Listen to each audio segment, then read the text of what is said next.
కుటుంబానికి, నీ సంఘానికి, నీ దేశానికి వ్యతిరేకంగా వచ్చే ప్రతి ఆలోచన, యుద్ధము దూరంగా ఉండగానే నువ్వు పసిగడతావు. ఆహా ఆహా అని దాన్ని ఎదుర్కొనటానికి ముందుకెళ్తావు. అది విశ్వాసికి ఉండే లక్షణం. ఆ విశ్వాసికి ఉండే లక్షణాన్ని నువ్వు కలిగి ఉన్నావా అన్నదే ఈరోజు రాత్రి నీకున్నటువంటి ప్రశ్న. ఒక కథ చెప్తాను, ఒక కథ చెప్పి ముగిస్తాను. నేను ఎక్కడికి వెళ్ళినా కానీ ఈ కథ తప్పకుండా చెప్తాను. అందరికి తెలిసిన కథ కూడా అయి ఉండొచ్చు. ఇది కూడా మన పిలుపుకు సంబంధించిన విషయమే. ఒక చిన్న పిట్ట ఉండేది. ఆ పిట్ట ఒక పొలంలో పడుంటే ఒక ఆయన బాతులు పెంచుకునేవాడు ఇంట్లో. ఆయన వచ్చి ఆ పిట్టను చూసి, ఇది పిట్ట బలం ఉంది, ఇది రంగులు రంగులుగా ఉంది, దీన్ని తీసుకుపోయి నేను నా బాతుల్లో పెట్టి పెంచుకుంటానులే అనుకున్నాడు. దాన్ని తీసుకుపోయి బాతులలో పెట్టి పెంచుకుంటున్నాడు. బాతులు పెరుగుతున్నాయి, ఇది పెరుగుతూ ఉంది. కొన్ని రోజులైంది, ఇదంతా బాతుల్లాగానే తిరుగుతూ ఉంది, బాతుల్లాగానే చేస్తూ ఉంది. అంతా బాతుల్లాగానే అంటుంది, గింజలేసి తింటుంది, నీళ్ళల్లో ఈత్తుంది, అంత బాగుంది. బాతుల్లాగానే బయటకు వచ్చి నడుస్తూ ఉంది. అయితే ఆయనకు ఒక ఫ్రెండ్ ఉన్నాడు, నాలాంటి తిక్కోడు. వచ్చి అన్ని ప్రశ్నలు వేస్తాడు. ఒర్ర ఇదేంద్ర, ఇది బాత కాదే అన్నాడు. ఎవరు చెప్పాడు నీకు బాత ఇది అన్నాడు. అరే బాత కాదురా అంటే నువ్వు బాత అంటావేంది? నేను నిజంగానే బాత కాదు బై, ఇది నేను దీన్ని బాత చేసేసిన. ఏం చేస్తావు చేయన్నాడు. నేను దీన్ని బాత చేసేసిన, నువ్వు బాత కాదంటావేంది? నేను దీన్ని బాతు అని నిరూపిస్తా అన్నాడు. నేను కూడా దీన్ని బాత కాదని నిరూపిస్తా అన్నాడు. సరే నిరూపించుకో అన్నాడు. ఇంటికి పోయి అంతా చూసుకొని వచ్చినాడు. మళ్ళీ ఒక 2 రోజులు వచ్చి, ఒరే ఇది బాతు కాదు అని నేను నిరూపిస్తారా ఈరోజు అని చెప్పి దాన్ని చేతికి తీసుకొని దాని మీద అలా అలా నిమిరి దాని రెక్కలు కొంచెం బయటికి తీసి పైకి ఎగిరేశాడు. అది ఎగరటం లేదు. ఈయన ఎగిరేను, అది బాతులు లేక అంత బాతులాగానే నడుస్తుంది. ఇంకొంచెం ఎత్తులోకి వెళ్ళి ఎగిరేశాడు, ఎగురుతుందేమో చూద్దామని. అది ఎగరపోయింది. మనోడు కింద నుంచి గింజలేసాడు. గింజలేస్తే ఏం చేస్తుంది? మళ్ళీ గింజల దగ్గరికి వస్తుంది. అవునా కదా? గింజల దగ్గరికి వస్తుంది. ఈ గింజల దగ్గరికి వచ్చి ఆ గింజలు తినుకుంటా బాతులాగా తిరుగుతాం. ఆయన ఎగిరేను, ఈయన గింజలేను, ఆయన ఎగిరేను, ఈయన గింజలేను. ఇదే సరిపోయింది మధ్యాహ్నం దాకా. 12 అయింది. సూర్యుడు నన్నెత్తికి వచ్చినాడు. బయట ఇంకా రాత్రి అంతా అయ్యేతుంది, ఇది ఏదో ఒకటి చేయాలనుకుని ఆలోచించాడు. ఆలోచిస్తే ఒక మాట గుర్తొచ్చి దాని కన్ను తెరిచాడు. కన్ను తెరిచి సూర్యుడికి చూపించాడు. సూర్యునికి చూపిస్తే అది ఎగరడం మొదలుపెట్టింది. ఎగిరిపోతా ఉంది. వీడు సప్పట్లు కొని తిరుగుతాడు. బాబా అది రావట్లా, ఇది పోతుంది అని మళ్ళీ గింజలేసాడు. గింజలు చూడడంలో అది పోతా ఉంది పైకి. ఇట్లా కాదు దీనికి అని చెప్పి ఎర్రలేసినాడు. అంటే చేపలు, చిన్న చిన్నవి చేపలు చూసి వస్తుందేమో అనుకుని చేపలు వేసినాడు. రావడంలా, పోతా ఉంది. ఆకాశం మేఘాలను చీల్చుకొని వెళ్తాం. నేను వెళ్ళి నా సూర్యుని దగ్గరికి వెళ్ళిపోవాలి, నా కళ్ళల్లో నువ్వు మెరుస్తావా? ఎగిరిపోతాం. ఎవరైంటారు? ఎవరు? యోబు గ్రంథం మళ్ళీ రండి అక్కడికి. 39వ అధ్యాయం 26వ వచనం. డేగా నీ జ్ఞానము చేతనే ఎగురునా, అది నీ ఆజ్ఞ వలననే తన రెక్కలు దక్షిణ దిక్కునకు చాచునా, పక్షిరాజు నీ ఆజ్ఞకు లోపడి ఆకాశ వీధి ఎక్కునా, తన గూడు ఎత్తైన చోటను కట్టుకునునా, ఆ రాత్రి కొండ మీద నివసించుచు కొండపేట మీదను ఎవరునూ ఎక్కజాలని ఎత్తు చోటుకు గూడు కట్టుకును, అక్కడ నుండియే అది ఎరను వెతుకును, దాని కన్నులు దానిని దూరము నుండే కనిపెట్టును అని వాక్యం చెప్తుంది కదా. ఎవరు అని అంటే ఎవరు? ఇప్పుడు చెప్పండి. ఏగా. మలాకి గ్రంథం 4వ అధ్యాయం. మలాకి గ్రంథం 4వ అధ్యాయం. మలాకి గ్రంథం కొత్త నిబంధనలో 3వ పుస్తకమ్మా. కొత్త నిబంధనకి వెళ్ళిపోయి అప్పుడే. ఓకే, 2వ వచనం. అయితే నా నామమందు భయభక్తులు గలవారకు మీకు నీతి సూర్యుడు ఉదయించును, అతని రెక్కలు ఆరోగ్యము కలుగజేయును గనుక మీరు బయలుదేరి క్రొవ్విన దూడలు గంతులు వేయినట్లు గంతులు వేయుదురు. మన పిలుపు ఇది. రక్షింపబడిన వాని పిలుపు ఇది. నీతొచ్చేసింది అంటే నీ పేరు నీతమ్మ అని పెట్టుకున్నా కానీ నీతిమంతురాలు కాదు. గుర్తుపెట్టుకోండి. నీతయ్య అని పెట్టుకున్నా కానీ కాదు. నీతొచ్చేసింది అంటే నీతికి తగినట్లు ఎగరాలి. నీతి సూర్యుడు మన కళ్ళలో ఉదయించినప్పుడు తన రెక్కలు మనకు ఆరోగ్యం కలుగు చేయాలి. ఆరోగ్యం కలుగు చేసినప్పుడు ఏ చోటైతే ఉన్నామో అదే చోట పడి ఉండే బతుకు కాదు, ఎగిరే బతుకు. ఎవరూ ఎక్కజాలనటువంటి ఎత్తైన చోట గూడు కట్టుకునే బతుకు మనది. పైనుండే మనం మన ఎర్రను చూడగల తీక్షణమైన కన్నులు కలిగినటువంటి బ్రతుకు. మన కను దృష్టి మారాలి, మన ఆలోచనలు మారాలి, మన హృదయం మారాలి, మన మనస్సు మారాలి, మన జీవన శైలి మారాలి, మన మన మన గురి మారాలి. చిన్న చిన్న వాటిపైన మనసు పెట్టకుండా చిన్న చిన్న గొడవలపైన, పక్కింటి ఆయన ఇట్లనింది, ఎదురింటోడు ఇట్లన్నాడు, వాడు ఇట్లన్నాడు, వీడు ఇట్లన్నాడు, వాళ్ళు టీవీ కొనుక్కున్నారు, వీళ్ళు కారు కొనుక్కున్నారు, నా కాడ ఏం లేదు అనే ఆలోచనలు మానేసి ఎత్తైన దానిపైన ఆలోచన పెట్టాలి. ఎత్తైనటువంటి యేసుక్రీస్తు పెట్టినటువంటి స్టాండర్డ్స్ మనకు కనిపించాలి. అది విశ్వాస జీవితం.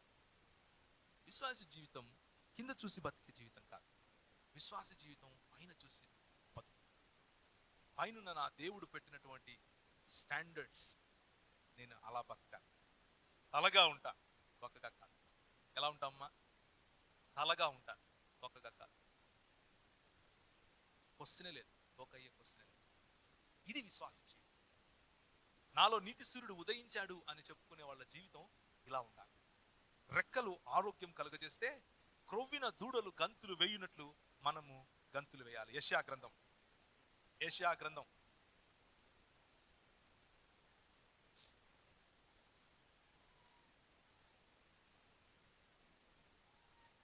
40వ అధ్యాయం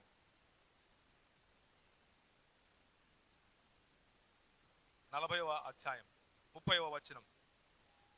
శక్తిహీనులకు బలాభివృద్ధి కలుగజేయువాడు ఆయనే. బాలురు సొమ్మసిల్లుదురు, అలియుదురు, యవనస్తులు తప్పక త్రొట్రిల్లుదురు.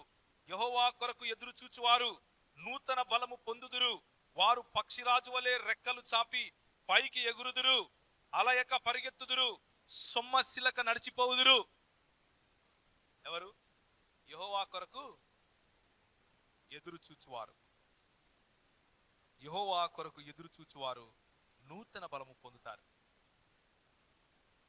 యేసు క్రీస్తు వైపు మన హృదయాన్ని ఉంచినప్పుడు ఇలాంటి పరిణామాలు మన జీవితంలో రావాలి. పక్షిరాజు వలె మనం రెక్కలు చాపాలి, పైకి ఎగరాలి, అలయక పరిగెట్టాలి, సొమ్మసిల్లక నడిచిపోవాలి. మనకు ఒక గురి ఉండాలి. ఆ గురిని కలిగినటువంటి జీవితము మన జీవితములో ఉండాలి. 2 జంతువులను మనం చూసాం. ఒకటి నడిచే జంతువు అయితే ఒకటి ఎగిరే జంతువు. గుర్రం లాంటి పిలుపు అన్నాను. మిడతల్లాగా ఎగురుతుంది. బాకానాదం విన్నప్పుడు వెనక్కి తిరగదు. తలతలలాడే దాన్ని ఏమంటారు, కత్తులు గాని ఈటెలు గాని చూసినప్పుడు తన నాసికా రంధ్రాల ధ్వని భీకరంగా ఉంటుంది. దాన్ని సకిలించడం అంటారు తెలుగులో. పరిగెడుతుంది యుద్ధం వైపు. మొట్టమొదటి మాట, మనము యుద్ధ వాతావరణంలో ఉన్నాం. ఆ యుద్ధాన్ని గమనించాలి, యుద్ధం కోసం సన్నిద్ధంగా ఉండాలి. 2, మన గురి ఎత్తైనదై ఉండాలి. మనము ఎవరమో తెలుసుకుంటే మన గురి ఏంటో తెలుస్తుంది. మన గురి ఈ లోకాన్ని అపవాది చేతిలో నుండి విడిపించడం, అపవాది చేతిలో, అపవాది అధికారం కింద ఇచ్చేసినటువంటి సంఘాన్ని తిరిగి మనం ప్రభువు పాదాల చెంతకు తీసుకొని రావటం, ప్రతి దుర్గాన్ని పడద్రోయటం, ప్రభువుకు వ్యతిరేకంగా ఉన్న ప్రతి ఆలోచనను పడద్రోయటం, ప్రభువుకు వ్యతిరేకంగా ఉన్నటువంటి ప్రతి తప్పుడు బోధను పడద్రోయటం, సంఘానికి వ్యతిరేకంగా ఉన్నటువంటి ప్రతి ఒక్క ఫిలాసఫీని పడద్రోయటం. అది మన పిలుపు. నాకు రాదు, నేను చెయ్యను అనటానికి కాదు. ప్రతి ఆలోచనను క్రీస్తుకు లోపడినట్లు చెరపట్టి తీసుకొని రావటం. ఇదంతా మనం ఎందుకు చేస్తున్నాము అంటే 2వ కొరింథీయులకు రాసిన పత్రిక 10వ అధ్యాయం 8వ వచనం.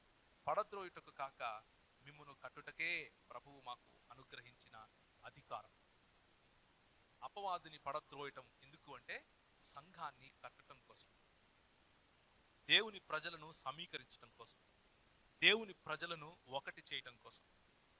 మన జ్ఞానమైనా, మన ప్రేమైనా, మనం చెప్పే మాటలైనా, మనం చేసే పనులైనా సంఘమును కట్టడం కోసమా, సంఘమును చీల్చటం కోసమా? మనము దేవుని ప్రజలను సమీకరిస్తున్నామా, దేవుని నుంచి దూరంగా తీసుకుపోతున్నామా? మనం ఆలోచించి చేయాలి. మన పిలుపు ఉన్నతమైన పిలుపు. చిన్న చిన్న బిస్కెట్లకు, చిన్న చిన్న గింజలకు పడిపోయే పిలుపు కాదు. చాలా ఉన్నతమైన పిలుపు అమ్మా. చాలా ఎత్తైన శిఖరం అమ్మా ఇది. నువ్వు ఆ శిఖరం పైన ఉన్నావు. కింద చూసి కింద పడిపో. ఒక చిన్న ప్రశ్న అడుగుతాను, సమాధానం చెప్పండి. మీరు ఆ మిద్దె మీద ఉన్నారు, నేను కింద ఉన్నాను. మీరు తాడేశారు నన్ను లాగాలని. నేను మిమ్మల్ని కిందికి లాగడం ఈజీనా, మీరు నన్ను పైకి లాగడం ఈజీనా? కిందికి లాగడమే ఈజీ. విశ్వాసి పడడమే ఈజీ. విశ్వాసి ఒకరిని గుంజటం కంటే కూడా పడటమే ఈజీ. గుర్తుంచుకోండి. ఎత్తైన శిఖరం ఎక్కేశాను, ఎత్తైన శిఖరంలో ఉన్నాను, పైనున్నాను అని ఎచ్చులు పడితే బోర్లా పడతాం. పండ్లు రాలుతాయి. ఒళ్ళు దగ్గర పెట్టుకోవాలి. ఎందుకంటే ఇది యుద్ధం. లోకము మనల్ని లాగటమే ఈజీ. మనము లోకంలో పడిపోవటమే ఈజీ. లోకాన్ని ప్రభువు చెంతకు తీసుకుని రావటం కష్టం. కానీ మన ప్రభువు దాన్ని చేసేసాడు, ఆల్రెడీ చేసేసాడు. మనం గుర్తుంచుకోవాల్సింది ఏంటంటే, నాకు ఇవ్వబడినటువంటి ఈ పిలుపుకు తగినట్లుగా నేను బ్రతకాలి. నాకు ఇవ్వబడినటువంటి పిలుపుకు తగినట్లుగా నేను జీవించాలి. ఈ లోకాన్ని ఉద్ధరించేది నేను కాదు, ఈ లోకాన్ని రక్షించేది నేను కాదు, నేను కష్టపడటం వల్ల రాదు. దేవుడు చేసేశాడు అన్న విషయాన్ని నమ్మి ఆ పిలుపుకు తగినట్లుగా జీవిస్తే చాలు. ఆ పిలుపుకు తగినట్లుగా 10 మందిని పిలిస్తే చాలు. ఆ పిలుపుకు తగినట్లుగా 10 మందికి ప్రభువును పరిచయం చేస్తే చాలు. మిగిలిన పని ప్రభువు చేస్తాడు. ఈరోజు మనం 3 విషయాలు తెలుసుకున్నాం. మొదటిది, మన పిలుపు దేవుడు మన కోసం ఇచ్చినటువంటి ఈ వాతావరణంలో యుద్ధంలో పాల్గొనే పిలుపు అన్న విషయం చూసాం. ఆ యుద్ధము శరీరంతో కాదు, కానీ ఆకాశ సంబంధమైన దురాత్మల సమూహంతో అని చూసాం. ఆ పిలుపు ఏంటి అంటే, ఏ ఆలోచనలు అయితే మీ కుటుంబానికి, మీకు, మీ సంఘానికి, మీ సమాజానికి వ్యతిరేకంగా ఉన్నాయో వాటిని ఎదిరించి, ధిక్కరించి, గుర్రాల్లాగా వాటిని ఎదుర్కొనటానికి పరిగెట్టే పిలుపు అని చూసాం. రెండవదిగా, చిన్న చిన్న వాటిపైన మన మనస్సు ఉంచకుండా ఎత్తైన వాటిపైన మన మనస్సు ఉంచాలి అన్న విషయం చూసాం. క్రీస్తును పోలి జీవించటము అంటే క్రీస్తు కలిగినటువంటి ఆలోచనలు కలిగి ఉంటాం. ఎత్తైన స్టాండర్డ్స్ లో మనం బ్రతకాలి అన్న విషయం మనం చూసాం. యెహోవా కొరకు వేచి ఉండు వారు నూతన బలం పొందుతారు అని చూసాం. నీతి సూర్యుడు మనకు ఉదయించినప్పుడు అతని రెక్కలు మనకు ఆరోగ్యం కలుగు చేస్తాదని చూసాం. మనము సొమ్మసిల్లక పరిగెడతాం అని చూసాం. ఎక్కడికి పరిగెడతాం అంటే, మన గురి లోకంలో కలిసిపోవటం కాదు. మూడవ మాట, లోకాన్ని ప్రభు వైపు తిప్పడం. మన గురి లోకంలో కలిసిపోవటం కాదు. ఎందుకు అంటే, జ్ఞానం ఉప్పొంగ చేయనంట. ఒక విషయం తెలిస్తే ఎచ్చులు వస్తాయి. జ్ఞానము ఉప్పొంగ చేస్తుంది, కానీ ఆత్మ జీవింపజేస్తుంది. అక్షరము చంపును, కానీ ఆత్మ జీవింపజేస్తుంది. పరిశుద్ధాత్మని శక్తి గల ఆ ఇన్ఫ్లుయెన్స్, ప్రభావం కింద మనల్ని మనం తగ్గించుకొని, మనల్ని మనం ఒదిగి జీవిస్తే తప్పకుండా ఈ 3 విషయాలు మన జీవితంలో అవుతాయి. మనము నిజమైన, అసలైన, సిసలైన విశ్వాసులుగా ఉండే అవకాశం ఉంటుంది. తలలు వంచుకుంటే ప్రార్థన చేసుకుందాం. దేవుని వైపు చూద్దాం. ప్రభువు రాబోతున్నాడు. ప్రకటన గ్రంథము 19వ అధ్యాయంలో ప్రభు అంటున్నాడు, నేను రాబోతున్నాను. ఆయన కూడా గుర్రము మీదనే వస్తాడు. తెల్లని గుర్రం ఒకటి కనబడెను. దాని మీద కూర్చుని వాడు నమ్మకమైన వాడును, సత్యవంతుడును అను నామము గలవాడు. ఆయన నీతిని బట్టి విమర్శ చేయుచు యుద్ధము జరిగించుచున్నాడు. ఆయన నేత్రములు అగ్నిజ్వాల వంటివి. ఆయన శిరస్సు మీద అనేక కిరీటములు ఉండెను. ఇది మన ప్రభువును గురించినటువంటి వివరణ. రాజులకు రాజును, ప్రభువులకు ప్రభువును అను నామము ఆయన వస్త్రము మీద, తొడ మీద రాయబడి ఉన్నది. ఆ ప్రభువు అధిరోహించే గుర్రం, యుద్ధపు వాసన దూరము నుంచి పసిగట్టే గుర్రం, భయపడి తోక ముడుచుకునే గుర్రం కాకుండా మిడత వలె ముందుకు పరిగెట్టే గుర్రం. అలాంటి జీవితం మనం కలిగి ఉండాలి. ఛాలెంజెస్, సవాళ్లను ఎదుర్కోవటానికి ముందుండాలి. ముఖ్యంగా యువతతో ఈ మాట చెప్తున్నాను. ఈరోజు రాత్రి నిన్ను ప్రభు మాట్లాడుతూ ఉంటే, నిన్ను ప్రభు ఎగిరే మిడతగా చేయాలని ఆశపడుతున్నాడు. మిడతలాగా ఎగిరే గుర్రంగా చేయాలని ఆశపడుతున్నాడు. నువ్వు నీ జీవితాన్ని ప్రభువుకి ఇస్తావా? ప్రభు నీ నాసిక రంధ్ర ధ్వని భీకరంగా చేయాలని ఆశపడుతున్నాడు. ఆయుధదారులను ఎదుర్కొనబోయేటప్పుడు భయం పుట్టించేవాడు నిన్ను చూస్తే వాడిని వెక్కిరించి ఒక స్మైల్ కొట్టేవాడిగా నేను చేయాలని ఆశపడుతున్నాడు. ఖడ్గమును చూసి నువ్వు భయపడవు, ఎదురు తిరుగుతావు. అంబుల పొద తలతలలాడు ఈటలు బల్లములు దాని మీద గలగలలాడించినప్పుడు నువ్వు ఉద్దండ కోపంతో నీ ప్రభువు కోసం పరిశుద్ధమైనటువంటి ఆ కోపంతో బాకానాదము విన్నప్పుడు యుద్ధంలో రంకెలు వేసి ముందుకెళ్తావు. సాతానుని జయిస్తావు. జయించే జీవితం కోసం ప్రభు నిన్ను పిలుస్తున్నాడు. జయించిన వారికంటే అధికులం మనము అని నీకు గుర్తు చేస్తున్నాడు. నీ జీవితాన్ని నీ చేతిలో పెట్టుకుని ఉంటావా, లేక నీ తండ్రి చేతికిచ్చి ఇలాంటి గుర్రముగా మారుతావా? అలాగే ఒకవేళ నీ దర్శనం చాలా చిన్నదైతే, నీ ఆలోచన చాలా చిన్నదైతే, గింజలకు ఆశపడుతూ ఉంటే ప్రభువు నిన్ను పిలుస్తున్నాడు. ఓ విశ్వాసి, ఓ రక్షింపబడిన వాడా, నీ దృష్టి ఎక్కడ? చిన్న చిన్న గింజల పైన ఉందా? నీ గురి ఎక్కడ? నీ గురి నేనా? నేనిచ్చే గింజల? నేనిచ్చే గింజలకు ఆశపడితే గింజల దగ్గరే ఉండిపోతావు. నీ గురి నేనైతే నేను నిన్ను ఎలా మార్చాలనుకుంటున్నానో అలా మారుస్తాను అంటున్నాడు. ఎత్తైన చోటుకు నిన్ను తీసుకుని వెళ్తాడు. రాతి కొండ మీద నివసించేలా చేస్తాడు. ఎవరూ ఎక్కచాలని ఎత్తైన చోటుకు నువ్వు వెళతావు. ఇది సత్యం. ఈరోజు రాత్రి ఒకవేళ నువ్వు ఇప్పటికే ఎత్తైన స్థలంలో ఉంటే ప్రభు వాక్యము నీకు ఒక హెచ్చరికగా వస్తా ఉంది. నువ్వు హెచ్చుకుపోకు. రక్షింపబడటం, ఎత్తైన స్థాయిలో ఉండటం ఆశీర్వాదమే కానీ పాపము చేయటానికి లైసెన్స్ కాదు. లోకంలో పడిపోయే అనవసరమైన ఎక్స్పెరిమెంట్ల వైపుకు వెళ్ళక. లోకం నేను లాగగలదు. యుద్ధంలో ఉన్నాము అన్న విషయం మర్చిపో. ఈరోజు రాత్రి ప్రభు నీతో మాట్లాడుతూ ఉంటే, నీ జీవితాన్ని నువ్వు తిరిగి ప్రభువుకు సమర్పించుకోవాలి అని ఆశపడుతూ ఉంటే మోకరించు. నిన్ను చెయ్యెత్తమని నేను అడగను. నువ్వు లేచి నిలబడమని నేను చెప్పను. నువ్వు ఎక్కడున్నావో అక్కడే ప్రార్థన చెయ్యి.